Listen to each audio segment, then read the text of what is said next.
This is Carlisle in the north of England, and I've come here to meet Paul, who runs Gone to the Dogs. It's a cafe where not only can you buy food and a cup of tea, you can donate money so that homeless people can have the same as well.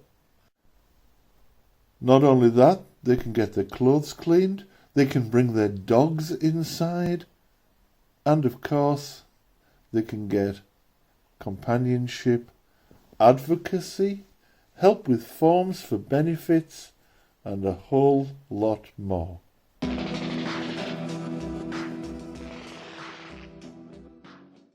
Well, I'm here at the Gone to the Dogs? Gone to the Dogs, yes. Gone to the Dogs Cafe in Carlisle, which I think is a remarkable project. I'm here with Paul. Thank you for having me. Oh, it's a pleasure to meet you as well. I guess before we get into what the cafe actually is and what you do, can I begin by asking you, what was your motivation? Well, sadly my home went underwater during the floods of Storm Desmond in 2015. Wow. And our whole street became a community supporting each other through all the problems of rebuilding your house, insurance companies, builders, things not happening on time, materials running out. And each person, I've got doors today, I've got skirting boards, I've got a floor, the plumber didn't arrive, the builders did a really bad job. And it all chips away at your mental health. And over a period of time, your strength goes, so supporting the community is everything. Yeah. So, at the end of the build, we had a new home, all glossy and shiny, very nicely done, but it wasn't a home. So Julie said to me, can we get a dog? And lots of people got a dog, and they called them flood dogs. So Susie Banshee, who is a Shih Tzu, that's a Shih Tzu Poodle cross, appeared. And I get really cold, and I don't like sitting outside in the cold. And most of the cafes in Carlisle don't allow dogs in. So you can sit outside in the rain, in the cold. Rain's a lot in Carlisle, so that's not for me. So opportunity came along for this cafe here to be developed. So we went with a dog-friendly theme. We put collective tables around so people would all come in with the dog, chat away with each other. So it was that community spirit that we experienced in 2015 that we were doing again here.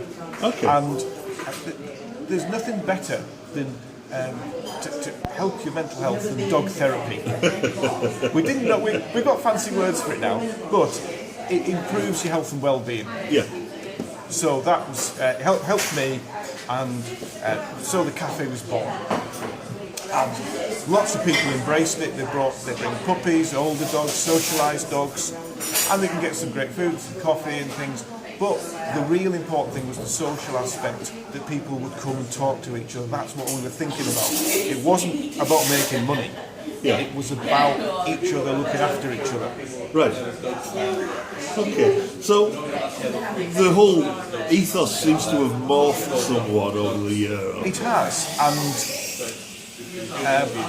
the most bizarre thing was I have a little restaurant as well, and we had a homeless man sleeping next to our bin in a cupboard, and it really challenged me.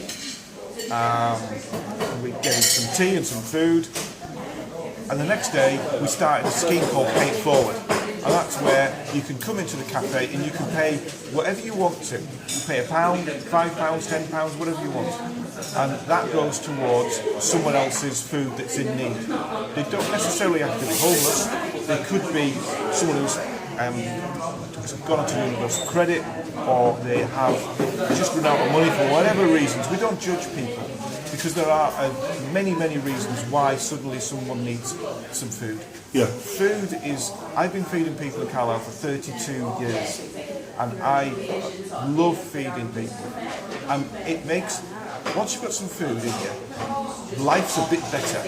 Yes. Whatever, if you're sleeping in a tent next to the river, or you're sleeping in a sleeping bag underneath someone's porchway, or you're sofa surfing, or you've run out of money for whatever reason, food is the most important thing for you, and a drink. So yes, we started the Pay It Forward scheme, and the next day we had people here paying money towards the scheme. and they trust us to do it with our judgment. And we've not had any abuses of this scheme. The most important thing in life is dignity and pride. Yeah. And when you get to that point, you haven't got a lot of it. So by being treated in a civilised manner, rather than sitting on the pavement, it's a lot better for you. Absolutely. And you can start to believe in yourself again, and a little bit of support around it helps massively. And the community of dog walkers and pig customers all support each other. So we've grown, and in the start of the scheme, I was talking to my friend who runs the church at St Aidan's in St Cuthbert's, and he said, "You need to meet Michael, he's the community chef." So the next day, Julie went down to meet him, and he came down here to have a look at the kitchen, and we decided there was no food provision for 3 nights a week in Carlisle for an evening meal. So we decided, well, we're not going to tread on anyone's toes, that's a need. Yeah. So Michael started doing a meal with soup each night and drinks, and that was free of charge for people to come and get some nourishment. And we'll try to give it's not just rubbish food, it's good food. Right. So you feel as though you're getting the proper nutrition in your body, so you can lift yourself up again. Yeah, and in a longer term way, people have got a chance of remaining healthy. Yes, health is the most important thing, whether it's physical or mental. Oh, that's fantastic. So Michael's the community chef. What does that mean? Well, he sadly lost his life about 4 years ago, and he threw himself into helping people that were in this situation. So he's worked in church halls and things, and he just gave himself the community chef name. Ah, right, I see. But he works as a volunteer. He doesn't take any income at all from it. He just gets pleasure from helping people with food. So we teamed up, and we now produce meals through each night apart from Monday. What else have we done? Yes. So when they come, and it can be men or women, we now have learned all the things about homelessness which we didn't know, because I was naive to it. I thought there's a great big safety net here. Oh yeah. There isn't. No. So I'll quickly run through the roots of homelessness. Oh, please do. Yeah. So basically, you can become homeless in many ways. It could be that you can't afford to pay the mortgage or the rent anymore, and you get evicted. That can be through loss of job, it can be through loss of a partner, you fell out with somebody, you could just be ill and you can't afford to pay it anymore. Or you have a mental health illness which means that you just give up, you don't bother doing it. Or you could have an addiction, and we all jump to the conclusion, oh well, spent all his money on drink, he deserves it. But there's often, and mainly, an underlying reason, and that is, statistically, about 70% of people who end up homeless were physically or mentally abused at some point in their life. And that's tragic, because we haven't supported them as we should. There are still support systems, but not many. And we've cut all the charities over since 2008 to where we are now. It's the bare minimum. So you become homeless. And also, if you're a housing association, if you run up more than £500 of the debt, you're not allowed to bid on a housing association house anywhere in the UK until you've paid that debt off. Yeah. And one of the things as well, which in a different world now, is someone could be charged with an offence and go to prison, and they didn't have social housing. No one notifies the housing association. You run up a debt while you're in prison. Oh, right, and you lose your house. That happened. Yes. Somebody ended up with over £6,000 worth of debt, which is impossible for them ever to pay off. Yeah. So the communication between the courts and the housing associations is broken, and it's a truly sad situation, because that person then can't have a home when he comes out. Yeah. So we're in a revolving door of misery. Of where do they go? They're at the mercy of more expensive private landlords, but as they've got a criminal history, they won't pass a credit check and things, They have no chance. Yeah. So, sadly, a lot of the people that end up in that situation just become prolific offenders because then they get housed in prison. Yeah, I understand that. And I feel there's a better way. If I give you the numbers, to put somebody in jail for a year is £67,000. It's almost £200 a day.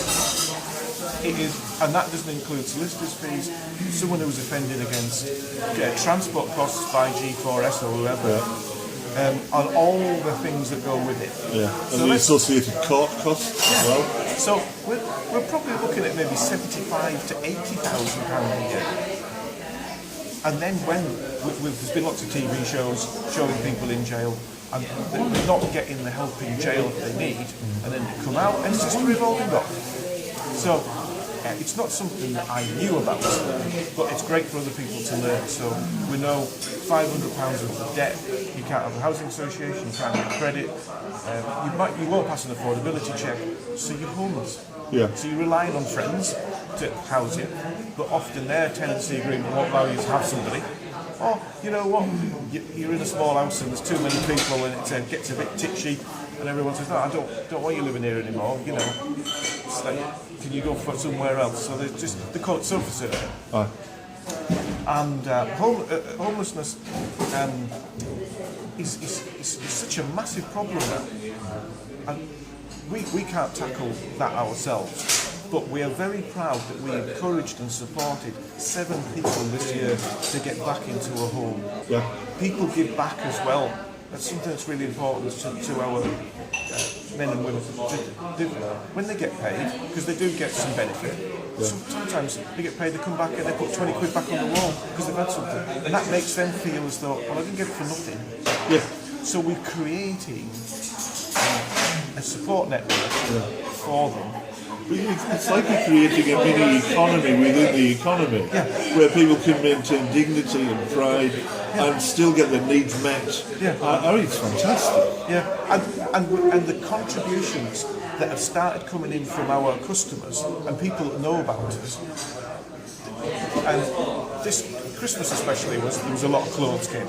And I had 2 ladies who had become homeless over Christmas and they've lost everything. And last night they were delighted because the clothes fitted them and they got a new wardrobe.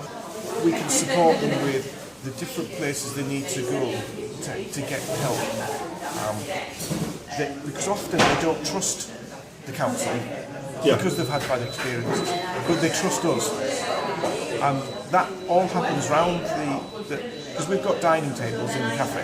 It all happens around the dining table. People just chat and they feel relaxed and they feel safe. And that really makes like somebody is actually going to help me. We can't always help, but we can support. Yeah. And that makes I've had people come in starving, they get their breakfast. One guy said, I feel 2,000,000% better. I can face the day. So by us doing all of this, it makes people their life just a little bit better.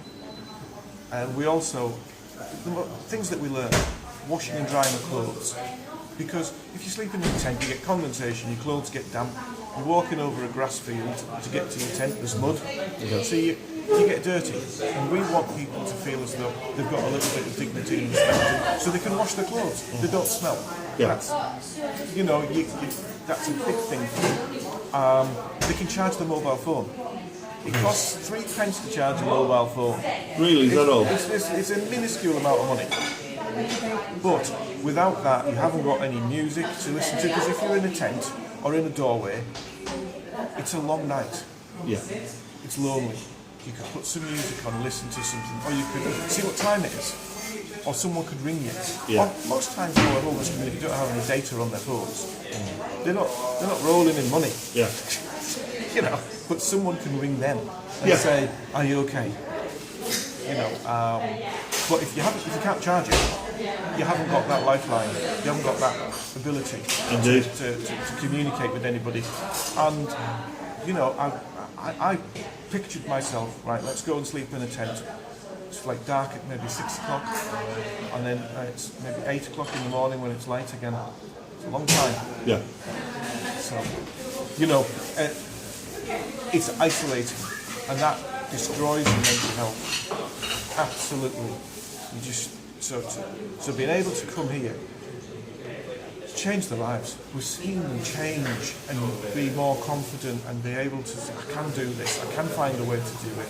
And also, we sort of advocate a little bit. So if someone's, because anxiety is a massive thing, anxiety and depression, is, they can come to us, can you help us, Paul? Or one of the others, talk something through. So now my main thing is obviously the food. Through the food, they relax, and then you find out there's an issue here, and we find a way to fix it. And that's what we do.